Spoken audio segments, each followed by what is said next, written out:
Welcome students, आरआईएस tutorials में आपका स्वागत है। मेरा नाम है आशुतोष शर्मा।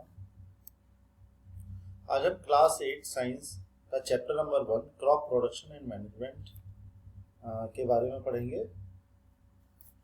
पहेली और बूझो, इनको तो आप पहले से जानते होंगे।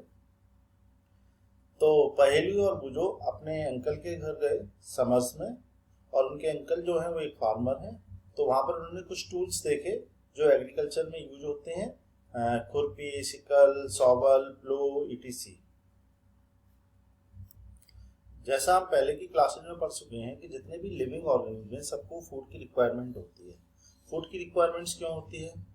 बेसिकली एनर्जी के लिए और अपनी बॉडी को ग्रो करने के लिए, और वेरियस जो लाइफ के जो हमारे प्रोसेसेस हैं उनको कंटिन्यू करने के लिए फूड की रिक्वायरमेंट होती है, क्योंकि फूड से बहुत सारे न्यूट्रिएंट्स भी मिलते हैं, विटामिन्स, मिनरल्स वगैरह।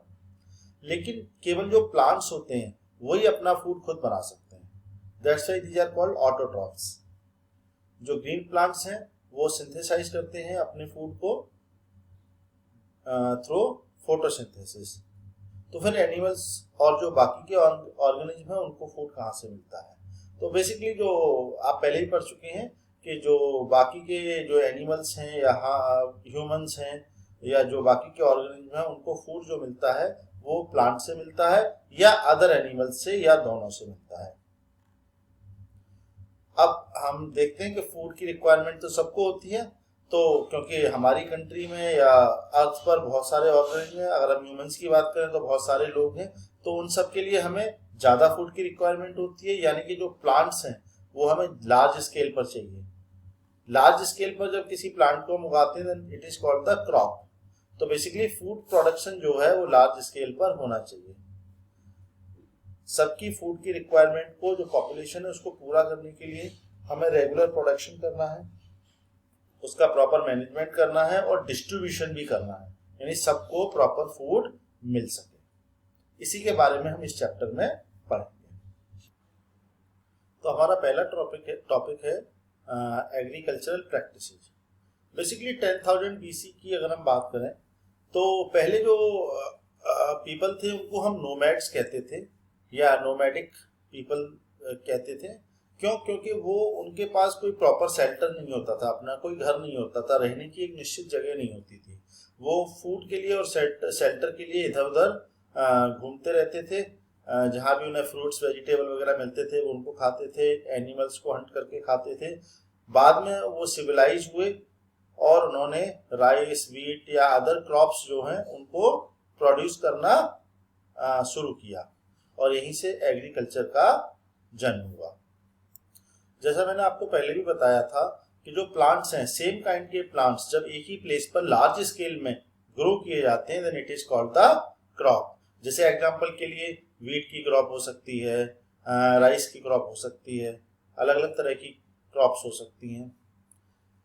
इसके अलावा जो क्रॉप्स हैं वो भी डिफरेंट टाइप्स की होती हैं। आप पहले पढ़ चुके हैं सीरियल्स, वेजिटेबल्स, फ्रूट्स, ये अलग अलग तरह की क्रॉप्स हो सकती हैं। तो इनको बेसिकली हम सीजन के बेस पर इनको हम क्लासिफाई कर सकते हैं। जैसा हम जानते हैं कि इंडिया जो है एक बहुत वास्ट कंट्री है। यहाँ पर जो डिफरेंट प्लेसेस हैं वहाँ पर जो क्लाइमेटिक कंडीशन है, टेम्परेचर, ह्यूमिडिटी, रेनफॉल, ये भी अलग अलग हैं। इसलिए यहाँ rich variety of crops grow करती हैं। इंडिया में जो भी क्रॉप्स होती हैं उनको बेसिकली दो पैटर्न्स में या दो टाइप्स में डिवाइड किया गया है, एक खरीफ क्रॉप्स और एक राबी क्रॉप्स। खरीफ क्रॉप्स कौन सी होती हैं? जो बेसिकली रेनी सीजन में होती हैं क्रॉप्स, उनको खरीफ क्रॉप्स कहते हैं। इनका टाइम बेसिकली होता है जून टू सितंबर। एग्जाम्पल है paddy, maize, soybean, groundnut, cotton, these are basically kharif crops. Rabi crops कौन सी होती हैं? राबी क्रॉप्स वो होती हैं जो बेसिकली विंटर सीजन में ग्रो करती हैं, बेसिकली अक्टूबर टू मार्च। इनको राबी क्रॉप्स बोलते हैं। इनके एग्जांपल्स हैं wheat, gram, P, mustard and linseed. इसके अलावा पल्सेज यानी दालें, वेजिटेबल्स, ये कुछ ऐसी क्रॉप्स हैं जिनको कि हम समर में कई प्लेसेस पर ग्रो करते हैं। नाउ अब हम बात करेंगे basic practices of crop production. Crop production में जो बेसिक प्रैक्टिसेस यूज की जाती हैं वो क्या क्या होती हैं। तो जो क्रॉप्स का कल्टीवेशन किया जाता है, मतलब बेसिकली जो क्रॉप होती है वो तैयार की जाती है, उससे हमें जो भी सीड्स वगैरह जो भी मिलते हैं उसको यूजेबल फॉर्म में जब हमें मिलती है तो उससे पहले उसमें बहुत सारे स्टेप्स या एक्टिविटीज इन्वॉल्व होती हैं जो टाइम टू टाइम फार्मर्स करते हैं। बहुत सारी इनमें से एक्टिविटीज ऐसी होंगी जो आपने आपके यहाँ जो भी गार्डनर है आपके घर में आता हो या आपके स्कूल में आता हो, वो बहुत सारी एक्टिविटीज जो भी आपके फ्लावर्स वगैरह फ्लावर्स वाले प्लांट्स हैं उनको ग्रो करने के लिए करते हैं, उसी टाइप की कुछ एक्टिविटीज एग्रीकल्चर में भी यूज की जा सकती हैं। ये बेसिकली जो बेसिक एग्रीकल्चर प्रैक्टिसेस हैं वो यहाँ लिस्ट दी हुई है, आप पढ़ सकते हैं। First is preparation of soil, दूसरा sowing, third is adding manure and fertilisers, fourth is irrigation, protecting from weeds, harvesting and storage. Now let's discuss our first agriculture practice that is preparation of soil. जो preparation of soil है ये हमारा first step होता है किसी भी crop के लिए। इसमें बेसिकली क्या करते हैं, जो सॉइल है उसको हम टर्न करते हैं और लूजन करते हैं। लूजन मतलब ढीला करते हैं, उसके बीच में प्लेस बनाते हैं बेसिकली इसलिए जिससे कि जो प्लांट्स की जो रूट्स हैं वो पेनिट्रेट हो सके, मतलब नीचे तक जा सके। और इसके अलावा जो लूज सॉइल होगी तो उसमें जो प्लांट की जो रूट्स हैं वो ब्रीथ इजीली कर सकती हैं। सॉइल को लूज करने के लिए हम अर्थवॉर्म को भी ग्रो करते हैं। इससे क्या होता है कि अर्थवॉर्म भी ग्रो हो जाते हैं और माइक्रोब्स जो होते हैं वो भी ग्रो हो जाते हैं सॉइल में। ये जो ऑर्गेनिज्म होते हैं ये बेसिकली फार्मर्स के फ्रेंड्स कहलाते हैं, क्योंकि ये फर्दर सॉइल को टर्न अप करते हैं और बेसिकली लूज करते हैं, जिससे कि ह्यूमस ऐड होती है और बेसिकली सॉइल जो होती है वो लूज होती है। नाउ क्वेश्चन ये आता है कि जो सॉइल है इसको टर्न और लूजन क्यों किया जाता है। तो बेसिकली आपको पता है कि जो हमारे जो सॉइल होती है उसमें बहुत सारे मिनरल्स, वाटर और एयर और बहुत सारे लिविंग ऑर्गेनिज्म होते हैं। इसके अलावा जो डेड प्लांट्स और एनिमल्स होते हैं उनको जो सॉइल में जो ऑर्गेनिज्म होते हैं वो उसको डिकम्पोज करते हैं और वापस से जो न्यूट्रिशंस हैं उनको वापस से सॉइल में रिलीज कर देते हैं। और सॉइल का जो अपर लेयर होती है, जो टॉप लेयर होती है, उसी में न्यूट्रिएंट्स होते हैं। तो बेसिकली उसको टर्न करने से और लूज करने से जो ऐसी सॉइल जिसमें कि न्यूट्रिएंट्स ज्यादा हैं वो ऊपर की तरफ आ जाती है और जिससे कि जो प्लांट्स हैं वो न्यूट्रिएंट्स को इजीली एब्जॉर्ब कर सकते हैं। इसलिए turning and loosening of the soil is very important for cultivation of crops. Now हम डिस्कस करेंगे कि ये जो लूजनिंग और टर्निंग होती है किस तरीके से की जाती है। इस प्रोसेस को बेसिकली टिलिंग कहते हैं या प्लोइंग कहते हैं। इसके लिए प्लो का यूज किया जाता है, ये वुड या आयरन का बना होता है। कई बार क्या होता है सॉइल जो होती है बहुत ड्राई हो जाती है और इसलिए उसमें पहले उसमें पानी देना यानी वाटरिंग करना जरूरी हो जाता है, जिससे कि जो प्लोइंग है उसकी वो आसानी से हो सके।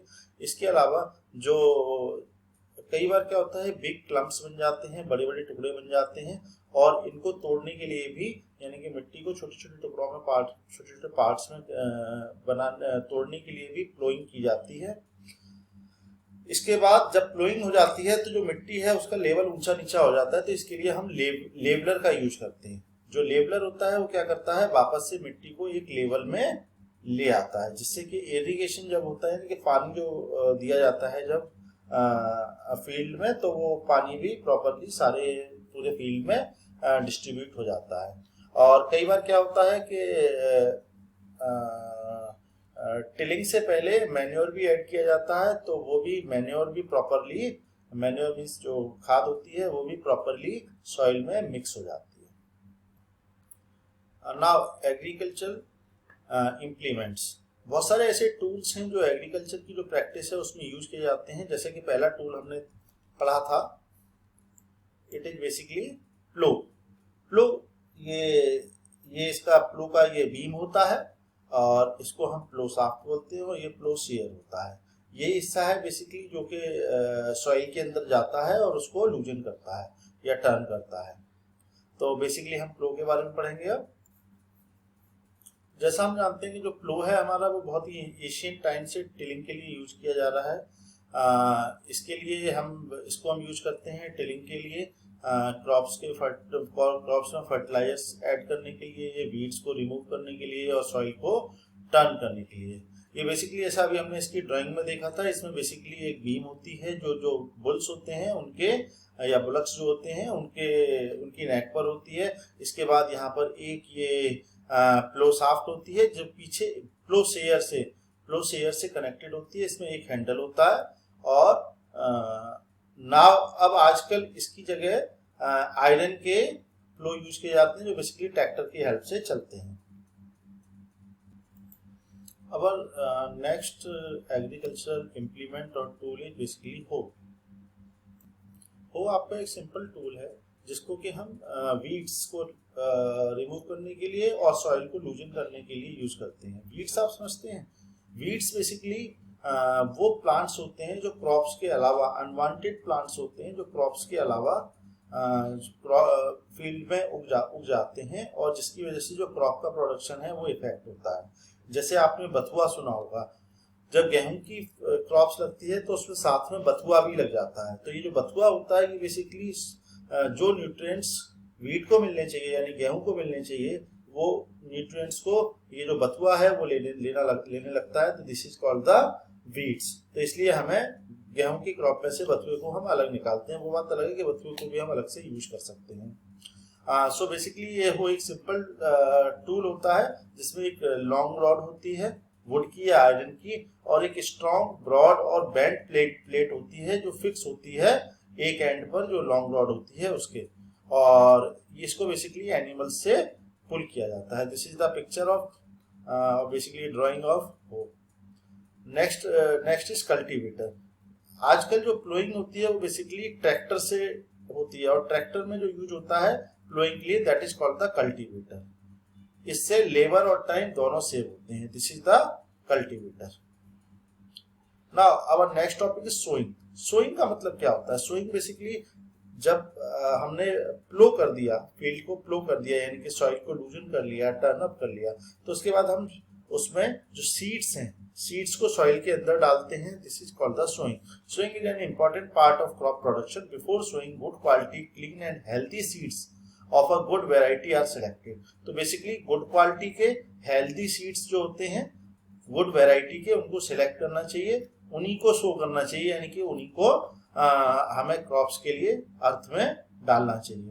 Farmers prefer to use seeds which give high yield. Farmers basically कौन सी सीड्स प्रेफर करते हैं? वो वाले सीड्स जो हाई यील्ड देते हैं। यील्ड मतलब जो फाइनल हमें क्रॉप मिलती है, फाइनल जो प्रोडक्ट मिलता है हमें, एग्रीकल्चर प्रोडक्ट मिलता है, that is called the yield. जैसे कि हमने गेहूं की क्रॉप की तो जो फाइनल हमें जो गेहूं के सीड्स मिलेंगे दैट इज कॉल्ड द, या अनाज जो मिलेगा that is called the yield.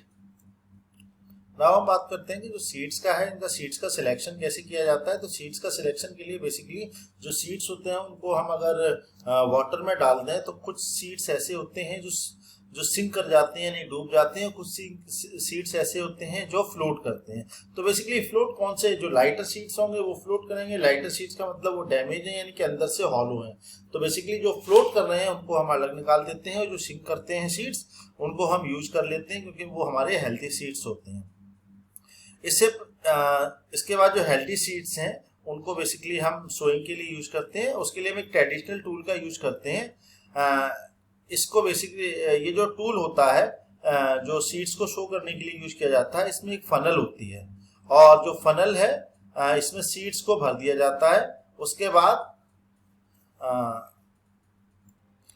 जो सीड्स जो फनल में भरे जाते हैं वो बेसिकली एक पाइप के थ्रू, एक या दो पाइप के थ्रू नीचे सॉइल में जाते हैं शार्प एंड से, जिससे कि वो जो शार्प एंड है वो सॉइल के अंदर जो सीड होता है उसको प्लेस कर देता है। देखो ये आपकी इसकी स्ट्रक्चर है, ये फनल है, ये आपकी पाइप है जिससे कि जो सीड्स हैं वो सॉइल के अंदर जा रहे हैं। This is called the sowing.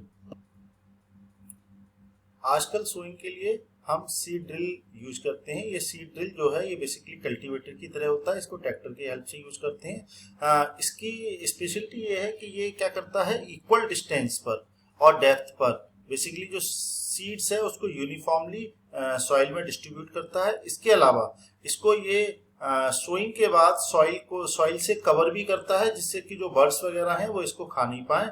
इससे बेसिकली टाइम और लेबर दोनों की बचत होती है। So this is the first part of this chapter. इससे आगे हम सेकंड पार्ट का जो वीडियो आएगा उसमें करेंगे। Thank you.